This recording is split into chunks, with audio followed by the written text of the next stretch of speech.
नमस्कार मंडळी, आज आपण करतोय उन्हाळी वाळवण्याचा पदार्थ. ते करणारे आज आपण बाजरीच्या कुरडया. गव्हाच्या कुरडया आपण नेहमी करतो, पण ह्या बाजरीच्या कुरडया ना नक्की एकदा करून बघा. गव्हाच्या कुरडईपेक्षा सुद्धा खमंग लागते आणि या कुरडया चौपट फुलतातच. त्याचबरोबर या कुरड्या तळूनही खाता येतात आणि याची भाजीसुद्धा अप्रतिम होते. अशा या बाजरीच्या कुरड्या करण्यासाठी आपण बाजरी घेतली. तर नेहमीची आपली भाजी आमटीची जी वाटी असेल त्या वाटीनी 4 वाटी बाजरी घेतली, त्यामध्ये अर्धा वाटी आपण गहू टाकले आणि त्यानंतर याला स्वच्छ धुवायचं आहे आणि त्याबरोबर याला आपण 4 दिवस भिजू देणार आहे. तर रोज सकाळी मात्र याचं पाणी बदलायचं. जेव्हा आपला गहू छान मस्त अगदी फुलून येतो ना, तेव्हा समजायचं की आपली बाजरी पण फुलली, कारण बाजरी खूप दाबली जात नाही. गहू मात्र अगदी व्यवस्थित फुलला गेला पाहिजे.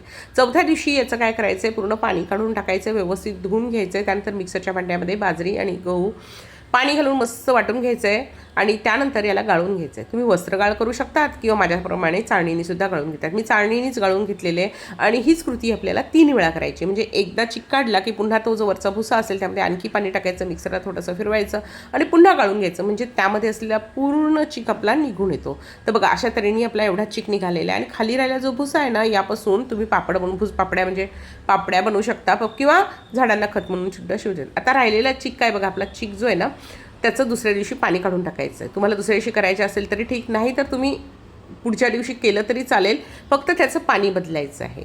तर मी पाणी काढून टाकलं आहे आणि लगेच त्याच दिवशी मी पापड्या म्हणजे कुरड्या करायला घेतल्या. आता हा चीक जो आहे ना आपण मोजून घ्यायचा आहे, कारण त्याने आपल्या पाण्याचा परफेक्ट अंदाज येतो. तर माझं 1 भांडं चीक भरलं आहे, त्या 1 भांड्याने 1 भांडंच पाणी आपलं उकळायला ठेवलं आहे. त्यामध्ये चवीनुसार मीठ घातलं आहे आणि अर्धं भांडं पाणी ना बाजूच्या गॅसवर उकळायला ठेवलं आहे. ते नेहमी तयार ठेवायचं आहे, कारण कधी कधी चिकाला जास्त पाणी लागतं आणि थंड पाणी घालायचं नाही, उकळतच पाणी घालायचं.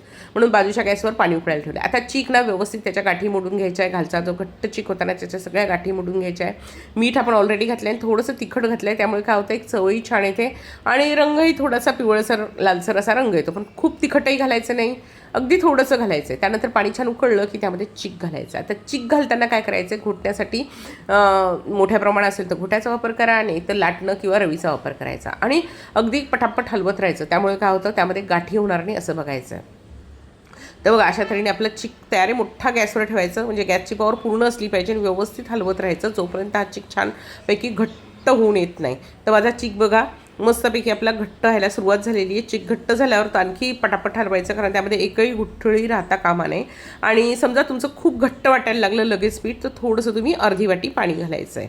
पाणी एका वेळेस घालायचं नाही, अगदी थोडं बेताबेतानी घालायचं आहे. आता चिक माझा आटला गेलेला आहे बघा. चिक असा पारदर्शक दिसायला लागतो, जेव्हा तो छान आटला जातो ना तेव्हा पारदर्शक दिसायला लागतो. मलाही यामध्ये थोडंसं पाणी कमी वाटलं, कारण लवकरच तो घट्ट व्हायला लागला. तर मी त्यामध्ये 1 वाटीभर उकळतं पाणी घातलेलं आहे आणि तुम्हाला दाखवते. आता बघा, हा चिक माझं पाणी घातलं त्यावेळी असा होता. मी थोडंसं पाणी घातलं आणि त्यानंतर अशा तऱ्हेने आपला चिक्कीत झालेला आहे. त्याचं लाटणं काढलं आहे आणि घट्ट झाकण ठेवायचं आणि मंद गॅसवर याला 10 ते 15 मिनटं तरी छान शिजू द्यायचं. चिक छान शिजला ना मग कुरडईची कढी पडत नाही. जसं माझ्या एकाही कुरडईची कढी पडली. त्यानंतर आपण ते सोऱ्यामध्ये भरायचं आहे, जाड ताटली लावायची आणि मस्तपैकी कुरड्या करून घ्यायच्या आहे. कुरड्या झाल्या की मस्त 2 दिवस छान उन्हात वाळवायच्या आहे की कडक कशा कुरड्या तयार आहे.